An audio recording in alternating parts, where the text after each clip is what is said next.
लालपुर गांव में एक बुढ़िया रहती थी। गांव के अंतिम छोर पर था उसका घर। घर क्या, पूरी तरह से झोपड़ी। पर झोपड़ी भी तो घर ही होता है ना, जहां आदमी को छाया मिल जाए, दिन भर की मेहनत मजदूरी के बाद विश्राम मिल जाए। वह झोपड़ी भी महल से क्या कम होती है। बुढ़िया सीधी सादी और बड़ी भोली थी। ढलती उम्र में भी मेहनत से जी नहीं चुराती थी। इस संसार में उसका कोई अपना था तो उसका बेटा लेडगा। बाकी सब भगवान को प्यारे हो गए थे। लेडगा लेडगा ही था। उसकी इतनी बुद्धि नहीं थी कि कोई काम खुद कर सके। वह हकलाता भी था, इसीलिए लोग उसे लेडगा कहते। नाम तो था सुंदर लाल, पर उसका दाहिना हाथ लकवा से पीड़ित था। लेडगा की उम्र के लड़कों की शादी हो गई थी। कुछ एक के बच्चे भी आ गए थे, इसलिए उसके साथी लेडगा को चिढ़ाते, कहते कुंवर बोड़का। लेडगा साथियों की बातों को हंसकर टाल देता। उसकी भी इच्छा होती कि उसका घर बसे, पर कौन देगा उसे अपनी लड़की। बुढ़िया ने लेडगा के लिए कुछ बकरियां खरीदी थी। लेडगा बकरियां चराता, बकरियां बढ़ जाती तो उसे बेचकर अपना जीवन चलाते। लेडगा भले ही कम बुद्धि का था, पर बड़ा हंसमुख और विनोदी था। वह अपने चरवाहा साथियों का खूब मनोरंजन करता था। एक दिन चरवाहा साथियों ने उसे शादी के लिए उकसाया। घर आकर लेडगा अपनी मां से रूठ गया। उसने खाना पीना छोड़ दिया। बुढ़िया परेशान हो गई। आखिर बुढ़िया को लेडगा की शादी के लिए हाँ कहना ही पड़ा। तब लेडगा बड़ा खुश हुआ। संयोग से पड़ोस गांव में लेडगा के लिए लड़की भी मिल गई। बुढ़िया की चिंता यह थी कि शादी में गीत गाना जरूरी है, और बुढ़िया शादी के गीत नहीं जानती।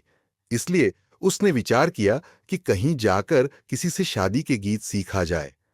दूसरे दिन जब लेडगा बकरियां चराने चला गया, तब बुढ़िया 4 पैसे लेकर गीत सीखने के लिए निकल पड़ी। चलते चलते बुढ़िया को रास्ते में एक ग्वाला मिला। वह ग्वाला पलाश की जड़ें खोद रहा था। उसने बुढ़िया से पूछा, कहाँ जा रही हो? बुढ़िया बोली, मैं शादी के गीत सीखने जा रही हूं। मुझे अपने बेटा लेडग्गा की शादी करनी है। मेरे पास 4 पैसे हैं। कोई मुझे 4 गीत सिखा दे तो उसे मैं ये 4 पैसे दे दूंगी। पैसे देखकर ग्वाला का मन ललचाया। ग्वाले ने कहा, अरे शादी के गीत तो मैं जानता हूं। आओ बैठो, मैं तुम्हें शादी के गीत सिखा देता हूं। बुढ़िया ग्वाले के पास खुश होकर बैठ गई। ग्वाले ने कहने के लिए तो कह दिया कि वह शादी के गीत जानता है, पर हकीकत में वह शादी के गीत जानता नहीं था। इसलिए ग्वाले ने जड़ खोदने की क्रिया को ही गीत का रूप देकर उसे बुढ़िया को सिखा दिया। बुढ़िया भी क्या जाने कि शादी के गीत कैसे होते हैं। ग्वाले ने जो सिखा उसे सीखकर वह खुशी खुशी घर लौटी। आज वह बहुत प्रसन्न थी। अब लेडगा की शादी हो जाएगी तो उसे कोई कुंवर बोड़का कहकर नहीं चिढ़ाएगा। उसकी अपनी चांद सी बहू आ जाएगी। तब तक लेडगा भी बकरियां चराकर जंगल से घर लौट आया था। उसने अपनी मां को देर शाम घर लौटते देखकर पूछा, मां तुम कहां गई थी? बुढ़िया ने कहा, बेटा मैं शादी के गीत सीखने गई थी। तुम्हारी शादी जो करनी है। शादी की बात सुनकर लेडगा की खुशी का ठिकाना न रहा। इधर लेडगा की शादी के लिए बुढ़िया ने घर में सारा सामान इकट्ठा कर लिया था। अपनी बहू के लिए उसने सुंदर सुंदर सोने चांदी के गहने और कीमती साड़ियां खरीदी थी। चावल दाल आटा तेल सबका पुख्ता इंतजाम कर लिया था।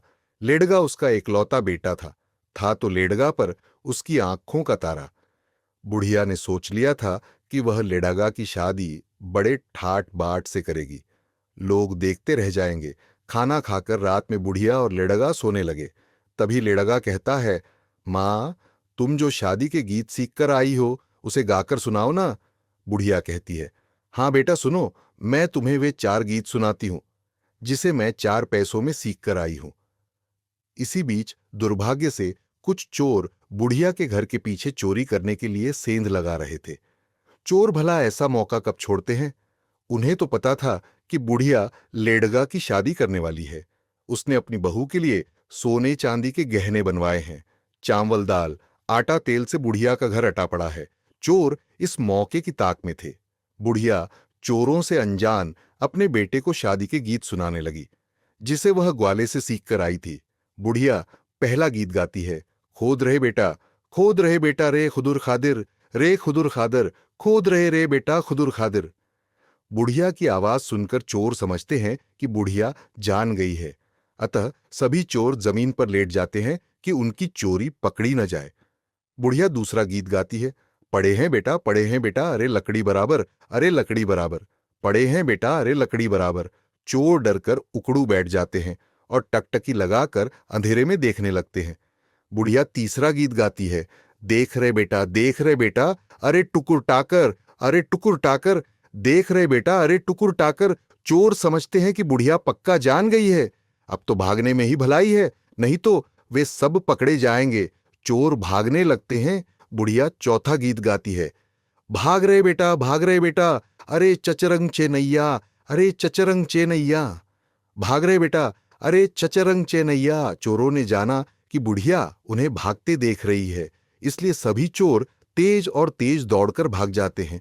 तब तक लेडगा की नींद लग गई थी। वह अपनी शादी के मीठे सपनों में खो गया था। 4 पैसे के 4 गीतों ने बुढ़िया की दौलत को चोरी होने से बचा लिया। बुढ़िया ने अपने बेटा लेडगा की शादी खूब धूमधाम से की। जैसे बुढ़िया और लेडगा का काम बना, वैसा ही सबका काम बने। दाल भात बन गया। मेरी कहानी पूरी हो गई।